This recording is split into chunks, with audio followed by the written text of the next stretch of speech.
With Volume 8 out and the Adventures of Remy returning, I gotta say, Volume 8 reminds me a lot of Volume 7, with the whole sort of world building, the new characters, establishing the powers of the characters, and then also establishing the city, and also a lot of the certain buildings that are very heavily connected. You got the spa. With this case in Volume 8, it's mostly focused on the dungeon and this sort of whole idea of our boy Remy sort of almost making this sort of steady passive income for the city itself, and using that income to keep establishing and building and growing this city and fostering trade, not just within, but also between the dwarves, the humans, and other races that they end up, getting acquainted with. And of course, there are new allies and friends that they end up making as well. And there's some interesting misunderstandings in this volume. I gotta say, this volume's, I would say, very fluff-like Volume 7. And I'm very curious to how it's going to turn out in Season 2. Because, again, Season 1 covered 4 volumes. It went from Volumes 1 through 4, and I just kind of assumed Season 2 would do the same. But when reading Volume 7 and 8, I am very, very curious at how they're going to do that. Because, again, the first 2 volumes are going to probably be very heavy action. I assume that because, of course, for those that haven't read, Volumes 5 and 6 is basically, of course, our boy Remy becoming a demon lord and him possessing the new power. And then, of course, those that serve him that have names are also going to get new powers and looks and all the rest. Then you've got the next 2 volumes after that, which is 7 and 8, which, of course, talking about 8 now, it's very much focused on world building, the city building, and almost sort of the micromanagement of what's going on in the city as well, and looking at the powers of individuals that have decided to serve alongside and under our boy Remy. And I really do like some of the interesting stuff that goes on in this volume, particularly, of course, the tourism, the feasts, the enemies that are sort of lurking in the shadows, and then also a lot of the backstory and the hints of the angels itself and some of the interactions they've had with other people or other civilizations, and the back and forth, and some of the influences that they've had on the world itself, and how some are worried that at some point they will return to, of course, destroy what Remy has built. So there's a lot of foreshadowing, I feel, and there's definitely a lot of hints of big revelations to come as well, especially at the end where they're making negotiations with this new race that they've met. And of course, there's this engagement with our boy Benny. I feel sorry for the man because he's kind of acquired a harem, but he doesn't really want a harem. Then he's got all these other girls chasing him, and then he's got his sister with a bit of a complex and being a bit overprotective. I feel sorry for the man, but I'm definitely interested to see that path it ends up going at, because again, he's basically been forced into a marriage, but then he's got another lady that's chasing him as well and basically saying, hey, I want to be with him, I'll fight for it.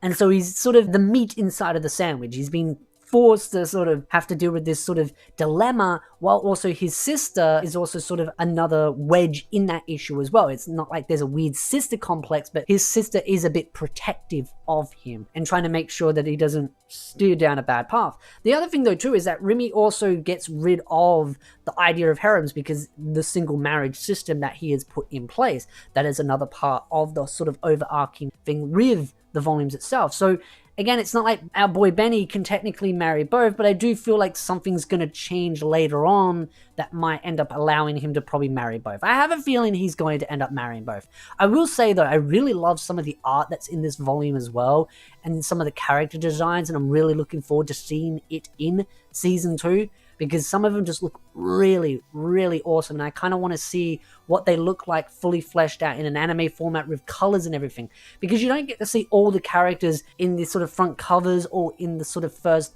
picture shot that's all colored. I kind of want to see what some of them look like with the colors as well, and the hair color and the outfits and what they look like. Again, this volume is very much a sort of a thick volume of world building and establishing of what the fundamentals are going to be in this town itself, and how our boy Remy is going to make a passive income. The dungeon is a massive focus, and the fact that he's looking at the 100 floors, he's getting Veldora just sort of stationed in there, and that allows Veldora to unleash his full power, the aura itself, which then also brings in monsters itself, and the ecosystem under there, which then allows for adventurers to go down there and not just train, but also possibly make income as well, because monsters will be respawning down there. And I do like the way Remy looks at it, is instead of damaging and changing the ecosystem out in the world itself, they're going into this dungeon and just playing around with a system that's just going to keep respawning.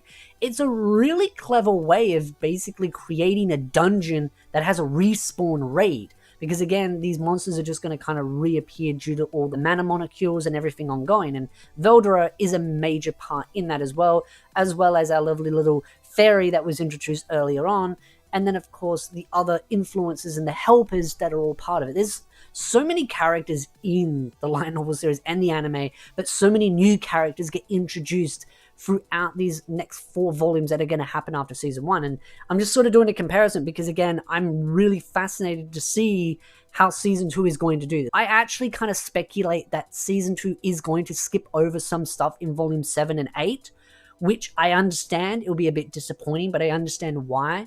Because, again, I read a lot of comments where people are like complaining that there's not enough action in it, and then there's people complaining there's not enough world building, that it skips over stuff, and there's this kind of coin flip where one side complains about one thing and then the other side complains about the other thing, and they're the complete opposite to what they want. One wants more action and less world building, and one wants more world building and less action, and then making sure that every piece of the light novel is in the anime itself. And I think that's just too difficult, and it does hurt the anime because, again, a lot of people are going to go in there just wanting heavy amount of action. That's why I do like the idea of OVAs, where they kind of spend some episodes just playing around and then use some of that episode as a way to kind of establish what our boy wants to do on the side. But then a lot of the OVA episodes end up focusing a lot on fan service as well, and the beach episodes and all that. I guess if you're going to do beach episodes, it's best to do them in OVA episodes where you kind of get that extra bonus, rather than taking up, 24 episodes of season 1 and making one of the beach episodes when that could be focused on the world building and the character development. So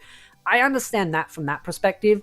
It's just there's a lot, and I mean a lot of politics and world building and establishment of the city itself that if you went over every intricate little detail by like a dot point, you'd be talking for hours about all the little things that Remy is doing with the dungeon and why he's doing it, and how he's got the Colosseum above it as well, and how they're going to be doing fights there. And there's even a resurrection system in the dungeon as well, where they wear something and if they die, they get resurrected. So again, it's like a video game itself. It's through using the mechanics of this world that he is, of course, being reincarnated in. And I just think it's really quite clever how they've done this. And it reminds me of Log Horizon a lot more as the volumes are going on now. So many aspects of Log Horizon are in this, because again, with Log Horizon, you have the whole people of the land and how they have feelings and emotions, and people grasping that from the game itself. And of course, it's more than just one being teleported, like a whole group, but you've got the respawn system as well, and how the souls would be sucked out and then